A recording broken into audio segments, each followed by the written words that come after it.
أهلا بكم في حلقة جديدة من بودكاست البشر والآلات. هل نقدر نكون أصدقاء؟ أنا سيرة، ومعكم في الحلقة الرابعة اللي بعنوان برمجني لو تقدر. النهاردة هنتكلم عن موضوع مهم جدا، وهو إزاي نكتب أفضل برومبت للذكاء الاصطناعي في كل مجال. أهلاً سيرة، أنا متحمس جداً للحلقة دي. فعلاً البرومبت هو المفتاح للحصول على نتائج ممتازة من أي نظام ذكاء اصطناعي. قبل ما نبدأ، خليني أسألك، إيه هي المجالات اللي ممكن تساعد فيها الناس؟ أنا بقدر أساعد في مجالات كتير جداً، من الكتابة والتسويق للبرمجة والتعليم. كمان في مجالات زي الطب، بس طبعاً مش تشخيص، والقانون بس مش استشارات رسمية. بقدر أساعد في التصميم، التدريب، الترجمة، كتابة القصص والسيناريوهات، يعني تقريباً أي مجال ممكن تفكري فيه. ما شاء الله. طيب خلينا نبدأ خطوة بخطوة. البرومبت المثالي شكله إيه؟ يعني إيه العناصر الأساسية اللي لازم تكون موجودة في أي برومبت ناجح؟ البرومبت القوي بيتميز بحاجات أساسية: الوضوح، التحديد، والهدف. لازم يكون واضح عايز إيه بالضبط، محدد في طلبك، وفي هدف نهائي عايز توصله. مثلاً لو عايزة سطر دعائي لمنتج، لازم تحددي النبرة، رسمي، مرح، عاطفي، الجمهور المستهدف، شباب، أمهات، مهنيين، وأسلوب العلامات سمات تجارية. ممكن تديني أمثلة على برومبت مثالي في مجال البرمجة؟ أكيد. في البرمجة، برومبت مثالي يكون كده: اكتب كود بلغة بايثون لعمل برنامج يحسب متوسط درجات الطلاب في ملف إكسل. البرنامج لازم يقرأ الملف، يتجاهل القيم الفارغة، ويطلع النتيجة في ملف نصي جديد.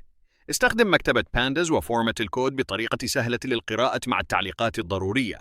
شايفة؟ في تحديد للغة البرمجة، الوظيفة المطلوبة، المكتبات المفضلة، وشكل الناتج النهائي. فهمت. طيب لو بنتكلم عن مجال التسويق؟ في التسويق، برومبت مميز يكون: اكتب إعلان لمنتج كريم مرطب للبشرة يستهدف النساء من سن 30 إلى 45 سنة. المنتج بيتميز بمكونات طبيعية 100% ومضادات إكسدة. الإعلان عايزه بنبرة واثقة لكن ودية، مع التركيز على فوائد المنتج للبشرة وليس فقط مكوناته. الإعلان لازم يكون مناسب لمنصة إنستغرام وبطول 150 كلمة تقريباً. هنا حددنا المنتج، الجمهور، المميزات، النبرة، والمنصة. والتعليم؟ خصوصاً لو حد عايز يشرح مفهوم معقد لفئة عمرية معينة. ممتاز. برومبت تعليمي وناجح يكون: اشرح مفهوم الانحباس الحراري لأطفال في سن 10 إلى 12 سنة. استخدم أمثلة بسيطة من الحياة اليومية، تشبيهات مناسبة لعمرهم، وتجنب المصطلحات العلمية المعقدة. اجعل الشرح تفاعلي بحيث يتضمن 3 إلى 4 أسئلة بسيطة ليفكر فيها الطفل. الشرح لازم يكون إيجابي ويحفز على التفكير في حلول بسيطة يمكن للأطفال المشاركة فيها. أنا حاسة إن الموضوع كبير وممكن نعمل سلسلة كاملة عنه، لكن خليني أسألك، إيه أكبر غلطات الناس لما بيكتبوا برومبت؟ الغلطات الشائعة كتير، أهمها أولاً الغموض، زي لما حد يقول اكتب لي مقال عن التكنولوجيا من غير ما يحدد أي تفاصيل. ثانياً نقص التفاصيل، مثلاً اعمل لي تصميم حلو من غير ما يحدد ألوان، أسلوب أو استخدام. ثالثاً التناقض، زي طلب محتوى مفصل بس قصير أو بسيط بس عميق. رابعاً عدم تحديد الجمهور، لازم نعرف بنكتب لمين علشان نضبط اللغة والأسلوب. خامساً عدم الصبر، أحياناً الناس بتطلب موضوع معقد وتتوقع نتيجة مثالية من أول مرة بدل ما تعدل وتحسن البرومبت. نصيحة أخيرة للمستمعين قبل ما نختم الحلقة. نصيحتي: البرومبت الناجح زي المحادثة الذكية، محتاج تكون واضح، محدد، وتقدم كل المعلومات المهمة.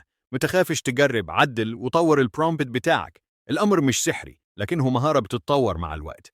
وأهم حاجة، تذكر إنك بتتعامل مع أداة، استغلها لزيادة إبداعك مش لتحل محله. شكراً جزيلاً. وإنتوا يا مستمعين الأعزاء، أتمنى تكونوا استفدتوا من الحلقة دي. متنسوش تشاركونا تجاربكم مع البرومبت وأي أسئلة عندكم. لو عايزين تعرفوا أكتر عن أي مجال، قولولنا وهنخصص له حلقة كاملة. نشوفكم في الحلقة الجاية من البشر والآلات. هل نقدر نكون أصدقاء؟ وأنا سيرة، باي باي.